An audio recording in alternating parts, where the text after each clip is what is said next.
Golf Central on YouTube is brought to you by the new Paradigm Woods and Irons from Callaway.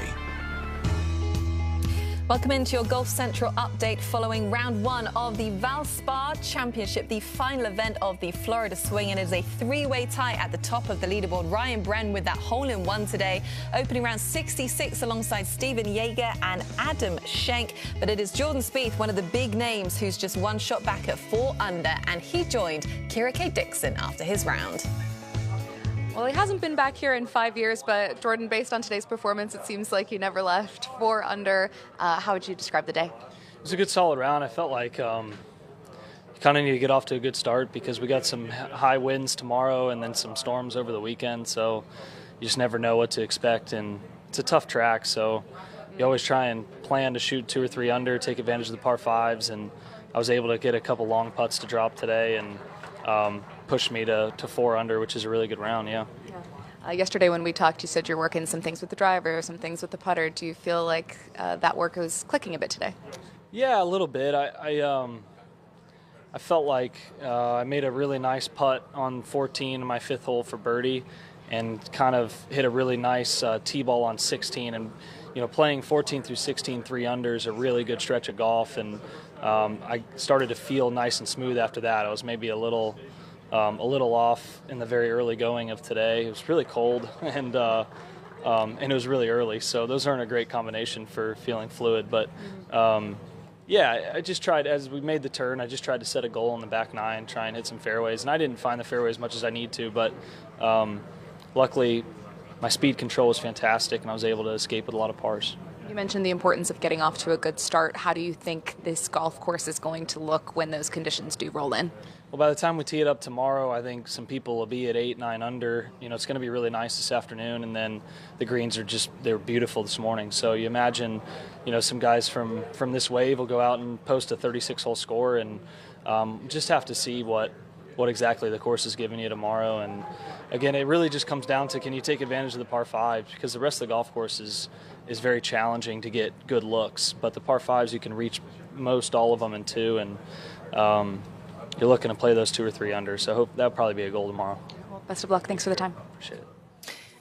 So some nice history for Jordan Spieth at this event. Won back in 2015 as just a 21-year-old, the youngest ever winner of this event, the second win of his career. He's back, hasn't been here for 5 years, as Kira mentioned, but seems to be figuring out these greens and seems to be back on form with the putter. Yeah, and he mentioned how good they were in the morning. They went out early. It's always nice to have those fresh greens. We'll see how it goes in the afternoon for him.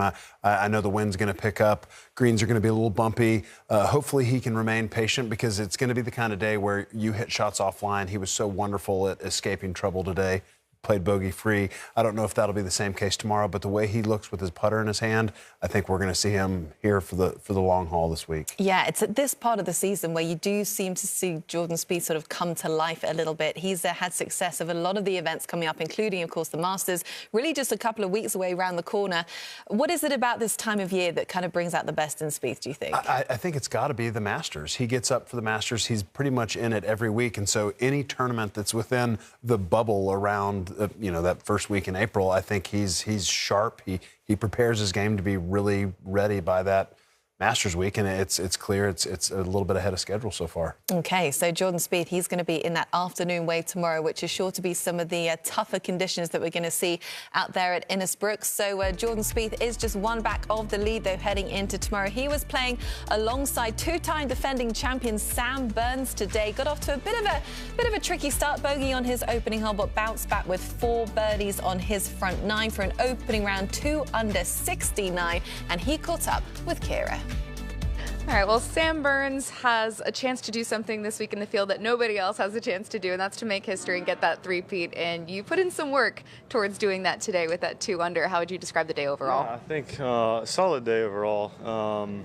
Nothing like bogey in the first hole, kind of kick you into gear. But, yeah, I think, my game is feeling better. I've put a lot of hard work in, my coach and I, and really our whole team, of just continuing to try to improve, and I saw a lot of that today. So that was really encouraging, and honestly, just going out there with a better mindset today, not being so hard on myself, giving myself a little more grace. This can be a really frustrating game, and it can be really hard, and I think just the last few weeks I've been really hard on myself on the golf course. So I think just going out there and trying to have fun and remember why I play this game. When it comes to that mindset, is there a moment or something that happened that makes you realize, okay, I gotta change something here? I think it's a sequence of events. I mean, I can remember being a kid and just being out there having fun, enjoying the game, and I think sometimes we get caught up in, this is our livelihood, but at the same time, like, we play because we love the game. And I think going out there and trying to have a little bit more of a mindset as I did like a kid, I think that was really helpful for me. Mechanically, what are the things that you are working on? Yeah, I'd gotten a little bit off fundamentally in my golf swing, and so really just trying to kind of go back to the basics of what I do well. And we pinpointed a couple areas, a little something in my takeaway. So really just been trying to rep that out, and was able to strike it much more consistently today and much better. So that was encouraging. Solid round. Thanks for the time. Thank you. Appreciate it.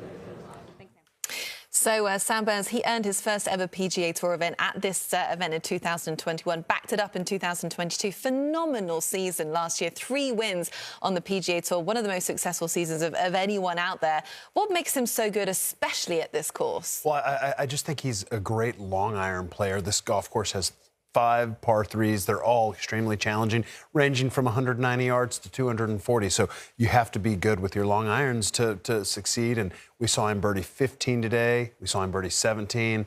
Played the par 3s 2 under par. That's something I'll be looking out for him for the rest of the week. Yeah, obviously such a special week this week for Sam Burns. He mentioned just at the start of the week just how much him and his wife love coming back, and they love seeing the fans who come out every year and the kids that they've got to know and the next generation that he's inspiring with his success there. I mean, he mentioned it himself. Why does that bring such a positive mentality to a week like this? Well, for me personally, the Houston Open was a big golf tournament for me, and every year I went back, I knew all the volunteers. I knew the people that worked in the locker room, and being a past champion there, they all want to talk to you, and you just develop these relationships. He's won this tournament twice now, so this is going to be a special place for him forever to keep going back and keep sort of cultivating the relationships in the town and at the club that he's made. Okay, well, Sam Burns off to not a bad start for him, 2 under through 18 holes. Let's take a look at another big name in the field this week, Justin Thomas. A bit of a disappointing week for him last week at the Players. Hasn't quite found the form that we're used to, JT, having opening round 2 under 69 today. The only blip coming on that 14th, found a bit of trouble there and made double bogey 7. But as I mentioned, just his record isn't sort of at the level that we expect JT to be right now. Why do you think that is? Well, I don't know. He does everything well. He putts it well, chips it well, drives it. Everything is so good. And we see guys like John Rahm this year and Max Homa put themselves in this upper echelon to where they have a bad week and they finish in the top 20. Scotty Scheffler, obviously, in the same category. And I think we expect so much out of JT. He's won 14 times, 2 major championships. Like, we want him to be there every week, but he's never been the guy that's there every week. He makes every cut, but when he gets hot, he wins. And when he's not hot, he finishes, just outside. Yeah, 2017, a ridiculously hot year for him. Do you think that's part of the problem, though, is that he knows expectations are so high and his expectations on himself are higher than anyone's? Yes, and also we touched on this earlier with someone else. You play in these big fields every week. You play in these huge events. You've got the top 50 players in the world basically playing 12 times a year now. So it's hard to finish in the top 5. It's hard to get in contention in these big events with the best players. Okay, good stuff. Well, Justin Thomas opening around 69 for him as he heads out tomorrow, 2 under par. This is what's coming your way tomorrow. Golf Central pregame, Johnson and I here at 1 p.m. heading into round 2 on the PGA Tour. Then the PGA Tour champions pick things up at 6 p.m. and we return at 8 p.m. Eastern. Have a wonderful evening. We'll see you then.